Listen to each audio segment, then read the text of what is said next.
महायुती म्हणून बोला, अख्ख्या महाराष्ट्रामध्ये बोला. राष्ट्रवादी काँग्रेस पार्टी एक जबाबदार पक्ष म्हणून आम्ही महायुतीचे घटक पक्ष म्हणून वागत आलो. रायगडच्या पालकमंत्र्याबाबत पण ज्या वेळेला हा विषय येतो त्यावेळेला राष्ट्रवादी काँग्रेस पक्षाची स्पष्ट भूमिका आहे की महाराष्ट्र राज्याचे मुख्यमंत्री माननीय देवेंद्र फडणवीस साहेब जो काही निर्णय रायगडच्या पालकमंत्री पदाबाबत घेतील तो राष्ट्रवादी काँग्रेस पक्षाला मान्य असेल.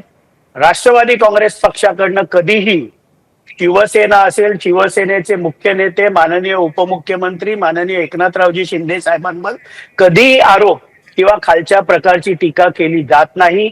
पण रायगडमधनं सातत्याने शिवसेनेचे मंत्री असतील, भरतशेठ गोगावले असतील, दोन्ही सन्माननीय आमदार असतील, ते महायुतीचेच आमदार आहेत, हे सातत्याने राष्ट्रवादी काँग्रेस पक्षाचे प्रदेशाध्यक्ष खासदार सुनील तटकरे यांच्यावर खालच्या पातळीची टीका करत असतात.